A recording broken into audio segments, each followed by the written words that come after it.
Oke, selamat datang kembali di sesi bedah sumber kita. Hari ini kita bakal nyelam bareng nih ke transkrip wawancara yang kayaknya menarik banget, khusus buat Anda. Iya, sumber kita kali ini dari The Macro Dirt Podcast. Isinya wawancara sama Raoul Pal. Dia ini investor makro veteran yang, pandangannya sering unik gitu, kadang agak lawan arus lah. Bener banget. Dan fokus kita hari ini tuh buat gali pemikiran-pemikiran kunci PAL soal pasar sekarang ini. Kita bakal bahas gimana dia lihat saham teknologi, terus Bitcoin, emas, sampai, nah ini, kebingungan di pasar obligasi. Kita coba ngertiin deh, gimana dia nyambungin likuiditas global, sentimen investor, sama langkah-langkah regulator. Tujuannya sih ya buat bantu Anda nangkep inti kemikiran Pal. Siapa tahu dapat sudut pandang baru soal aset-aset penting ini. Dan mudah-mudahan ada momen aha gitu ya di tengah-tengah obrolan kita. Mulai, yang menarik nih, sumbernya dimulai agak nostalgia gitu ya. Ternyata Pal sama pewawancaranya itu sama-sama pernah kerja di Goldman Sachs.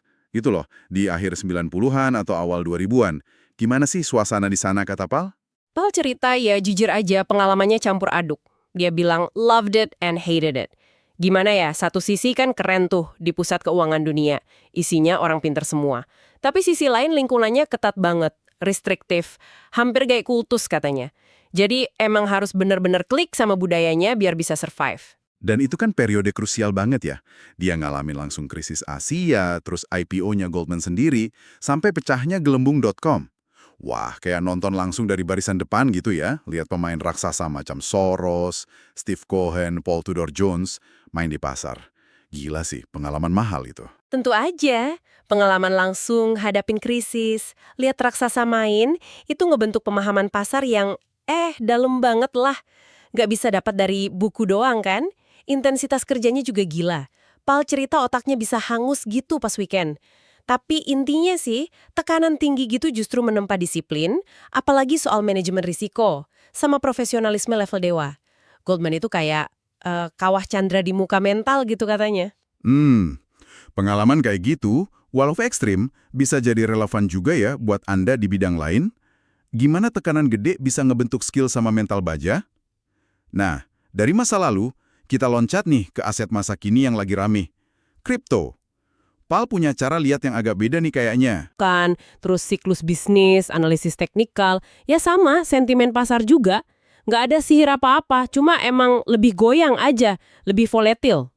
Tapi kan banyak yang bilang Bitcoin itu soal adopsi teknologi atau ya murni spekulasi aja gitu.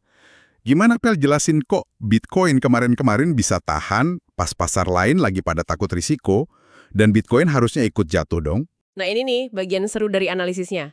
Palin nyambunginnya ke dua faktor utama. Pertama, likuiditas global yang mulai stabil, bahkan naik dikit. Menurut model dia, ini biasanya kejadian duluan sekitar 3 bulan sebelum Bitcoin gerak. Kedua, sentimen pasar. Waktu itu lagi jelek banget, pesimis parah, katanya terburuk sejak awal COVID. Nah, kombinasi likuiditas mulai oke ketemu sama pesimisme ekstrim ini yang nahan dan dorong Bitcoin. Gitu katanya. Oke. Jadi likuiditas sama sentimen ekstrim ya. Dia lihat ada hubungan sama aset lain juga nggak? Ada. Dia lihat korelasi yang lumayan jelas antara Bitcoin sama saham teknologi, kayak indeks Nasdaq gitu. Dua-duanya dianggap paling diuntungkan kalau likuiditas lagi banyak.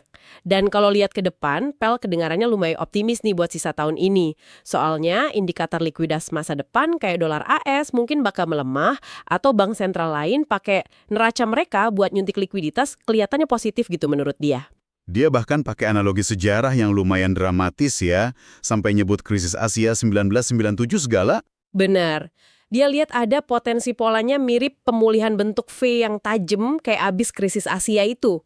Logikanya gini, waktu itu kan semua orang kejebak posisi pesimis, pada nge-short, mikir dunia mau kiamat finansial.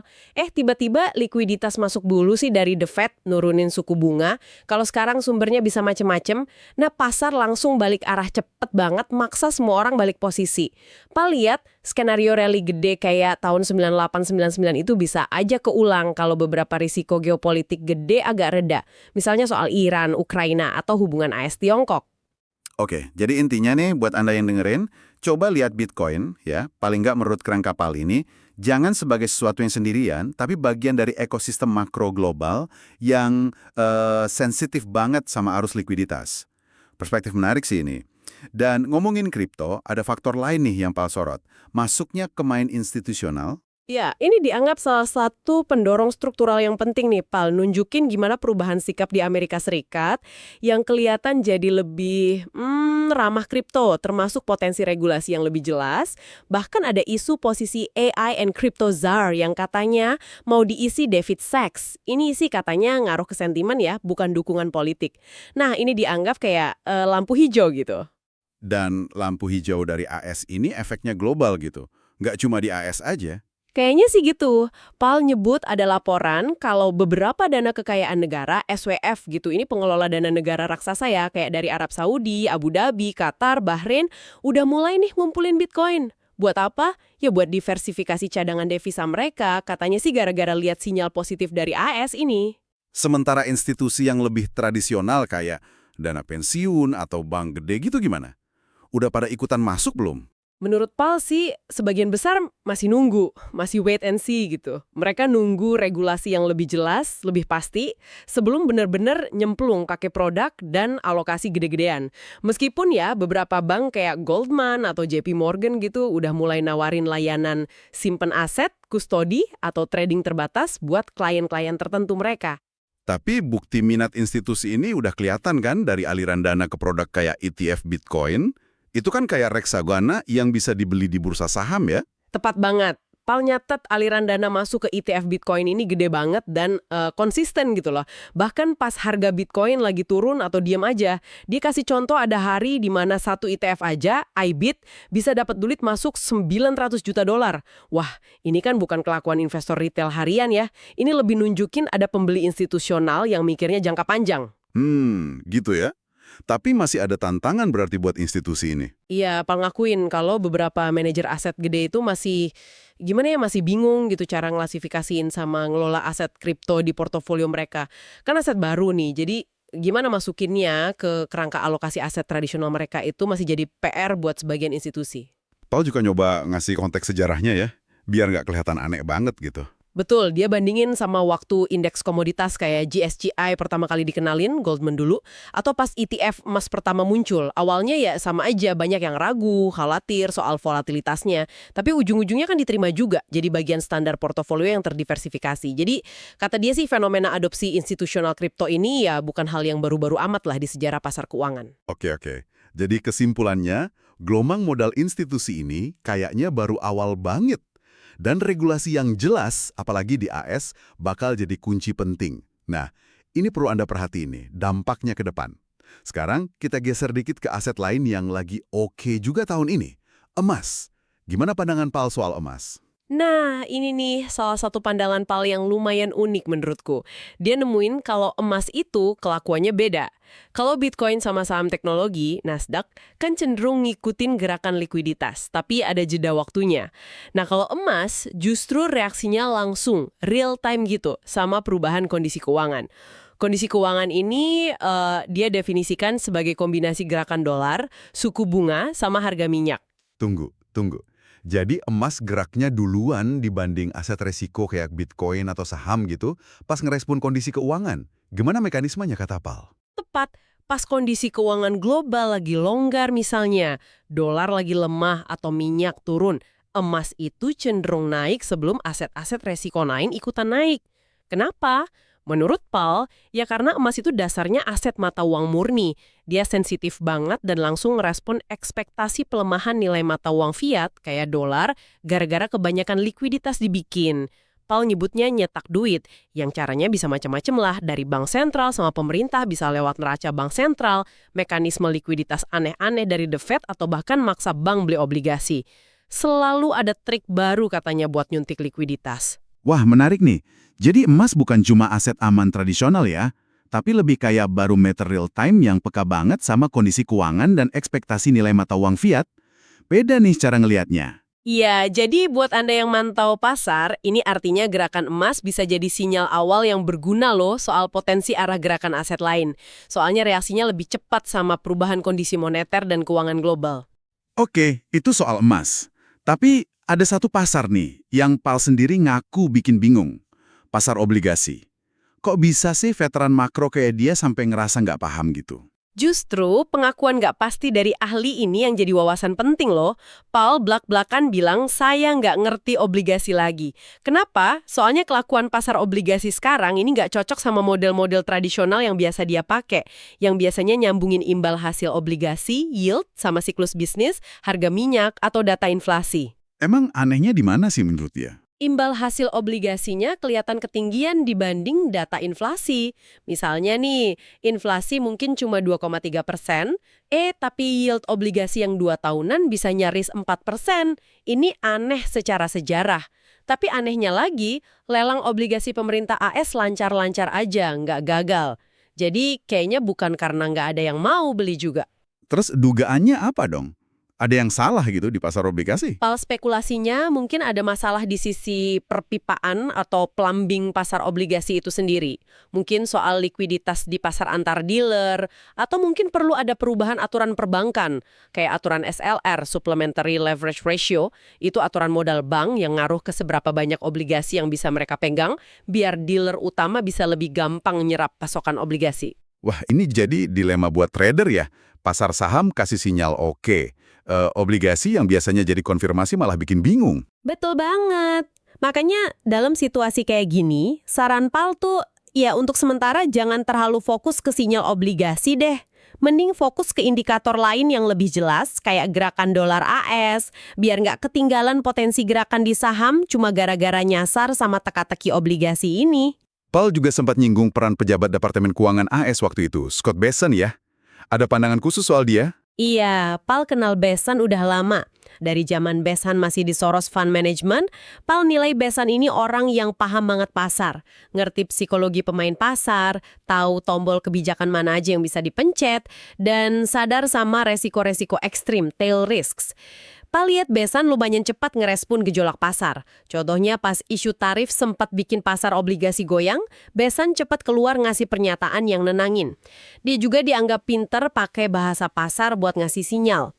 Tujuan kebijakan Bessent yang diucapin waktu itu kan dolar lebih rendah, suku bunga lebih rendah, minyak lebih rendah. Nah, tinggal suku bunga nih yang kayaknya masih jadi PR.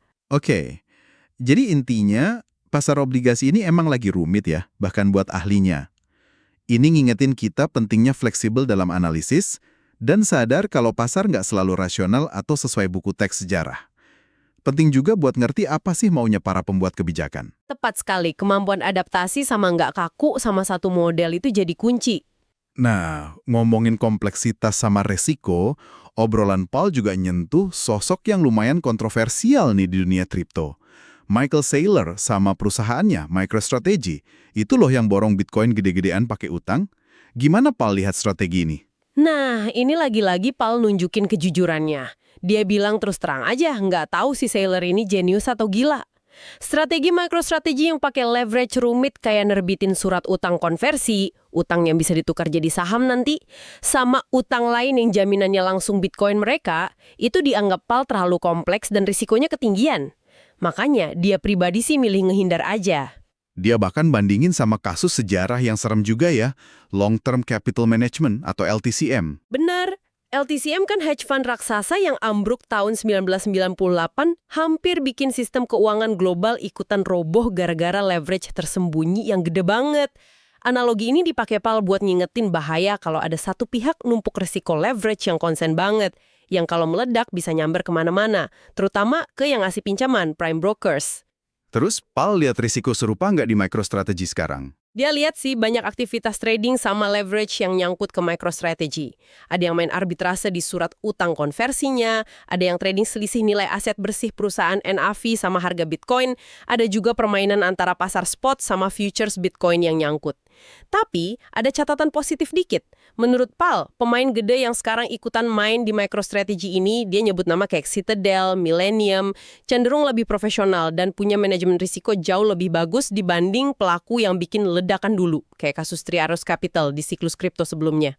Tapi risikonya nggak hilang sama sekali dong. Enggak, Paul ngingetin kalau seller terus nambah tumpukan leverage-nya, risikonya bisa nyebar ke tangan-tangan yang lebih lemah pemain yang mungkin ikut-ikutan, tapi nggak secanggih Citadel atau Millennium dalam ngelola risiko. Nah, mereka ini yang potensial meledak.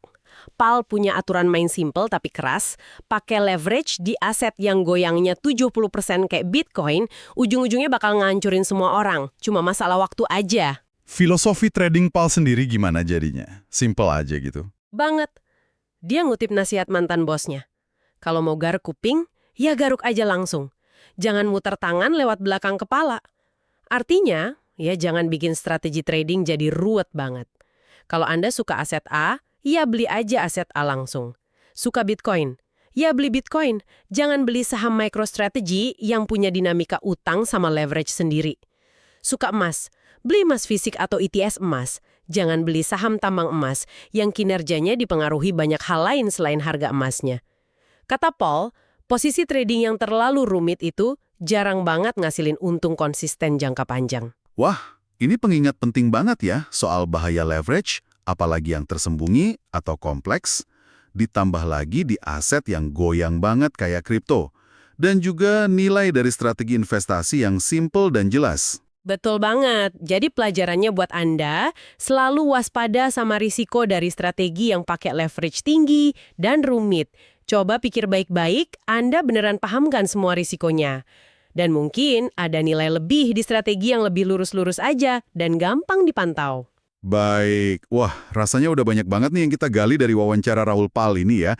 Mulai dari gimana dia lihat kripto itu jadi bagian dari gambar makro global, terus pentingnya likuiditas sebagai bensin pasar, gelombang adopsi institusional kripto yang baru mulai, peran emas yang unik sebagai indikator kondisi keuangan real time, misteri yang masih ada di pasar obligasi, sampai peringatan keras soal risiko strategi leverage kompleks ala MicroStrategy. Dan mungkin ya, sebagai penutup nih, ada satu hal yang bisa Anda bawa pulang buat dipikirin.